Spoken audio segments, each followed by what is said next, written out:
안녕하세요. 행복한 기다림 광주 미희TV입니다. 오늘은 아마 들어보신 적이 있을 것으로 생각되는 생화학 임신이란 게 뭐고 어떤 식으로 이 상황을 받아들여야 하는지에 대해 알아보도록 하겠습니다.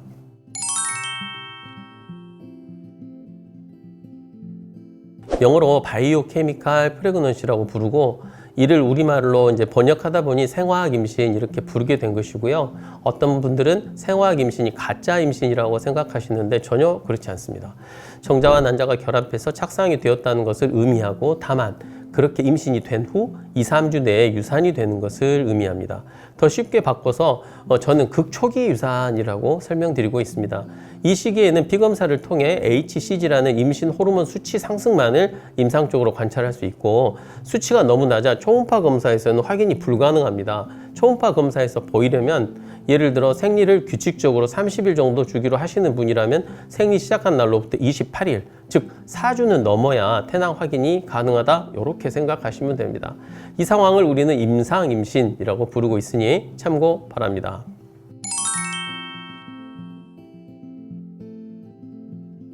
사실 생화학 임신은 상당히 흔하고요. 임신 테스트를 하지 않은 경우 생리가 이유 없이 며칠 늦어지는 경우 생화학 임신이 있었을 가능성도 높습니다.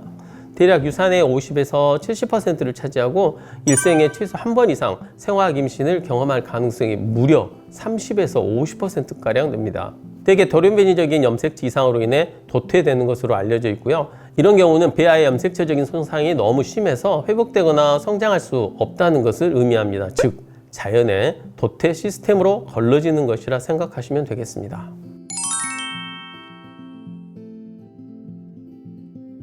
이에 관한 매우 은유적인 표현이 하나 있습니다.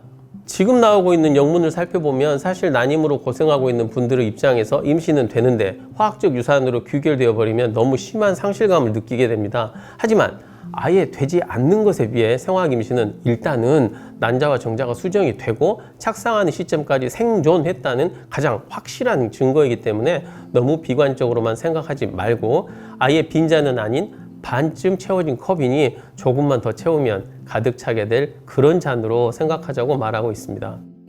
또한 이러한 생화학적 임신을 경험하고 체외수정 시술을 더 진행한 여성에게서 그렇지 않은 여성에 비해 임신율이 더 높다는 연구 결과도 소개하고 있습니다.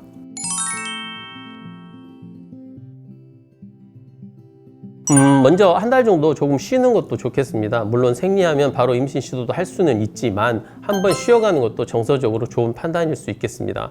그리고 왜 이런 일이 벌어지는지에 대한 검사를 받아보셔야 합니다. 지금 나오고 있는 표현 내용처럼 피검사를 해서 염색체 검사, 유전자 변형 검사, 면역 항체 여부 검사, 과응고에 관여하는 단백질 등의 활성도 검사, 혈전 현상 유발 인자가 있는지 여부 등을 알아보아야 됩니다. 그리고 초음파 검사나 조영술을 통해 작은 근종, 용종, 자궁 기형 등이 있는지도 진단을 받아 보셔야 합니다. 이러한 검사를 토대로 문제가 되는 부분을 정확히 치료하거나 교정하면 추후에 문제없이 건강한 아가를 분만할 가능성은 거의 95%에 달합니다. 그래서 저는 습관성 유산 환자분들이나 화학적 임신을 여러 번 경험한 분들 오시면 스트레스가 별로 없습니다. 다 잘 해결되니 그렇습니다. 그럼 오늘은 여기서 마칩니다. 이런 일 경험했다고 해서 왜 나한테 이런 일이, 즉 왜에 머물러 있어봤자 바뀔 것은 없습니다. 왜보다는 어떻게가 더 중요한 상황입니다. 잘 해결하고 웃으면서 헤어질 미래를 믿어주시기 바랍니다. 그럼 좋은 하루 되시고 시청해 주셔서 감사합니다.